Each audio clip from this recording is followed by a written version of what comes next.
And in this edition of Matt on the Money, a new report says that nearly half of Americans have a side hustle, whether it's delivering groceries or selling art online, maybe walking dogs, taking freelance gigs after hours. More people are working extra to keep up with expenses. And certified financial planner and founder of Lakewater Advisory, Dan Bennett, back with us to break down this trend that's taken off and what you need to know before jumping in. So just to start us off, Dan, how surprised were you to find that so many people are taking on these side hustles? Well, I guess I'm not too surprised. Yeah. I mean, it's definitely a growing trend. A recent study, NASDAQ just came out with one about a month ago. It said about 60% of people starting side gigs are doing so out of financial stress and obviously the cost of living. On the flip side of that, too, it's not purely reactive. There is kind of a strategic play. Some people are looking to pursue a passion, potentially start a business. And I feel like social media has also kind of increased, you know, we talk about hustle culture, and I feel like social media has really pushed people to be like, oh, I got to be doing more. For people balancing a full-time job and a side hustle, what do you tell them about keeping that balance healthy, both financially and on the personal side? I would say make sure that this side gig is serving some form of a purpose. I think that there's really two different plays with this.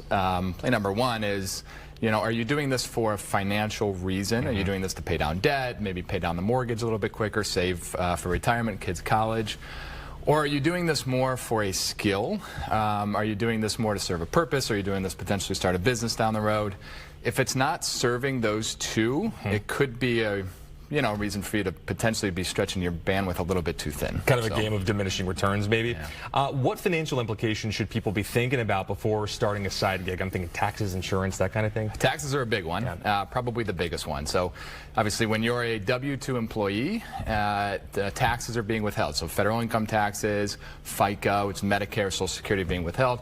When you're self-employed, you don't have those being withheld, so it's really up to you. So when we work with clients, we make sure that they know, let's try and set aside a certain portion for federal income taxes.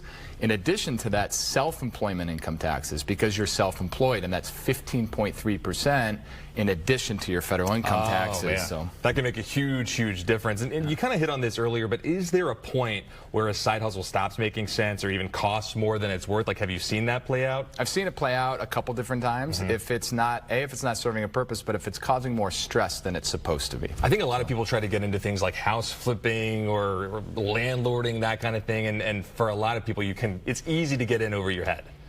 Easy to get over your head, and if it's not right up your skill set, then it could be more draining, than it is beneficial. Yeah, you sort of start to see those dollar signs, and you kind of get blinded by the light, and then you find yourself in trouble. Last thing before we wrap up here, what's the biggest mistake that you see people making when they start a side hustle? Not treating it like an actual business. So even though you're not making a ton of money when you first start this, treat it like a business. Number two is make sure that there's no conflicts of interest so that it doesn't impact your current job. I mean, I've seen it before where, let's say, for example, you're a barber and you're working for another company and they're providing clientele, and then you want to cut hair out of the house or out of the garage, and you're recruiting people over there. Good, quick, easy way for you to lose your job in an environment right now where a lot of people just can't afford it. And you really want to hang on to those jobs. Dan has a newsletter that is out. It's a monthly newsletter. It's lakewateradvisory.com/newsletter. Correct. Monthly insights. People can keep up with some of the things you're seeing with your clients and ways that you can help them out. Exactly. So for side hustle, a lot of people it's a passion. For others, it's a paycheck. Either way, side hustle does come with those trade-offs. So we're going to be back with Dan next hour to show and talk about how to use that extra income wisely and make sure it's working toward your goals. We are back after a quick break.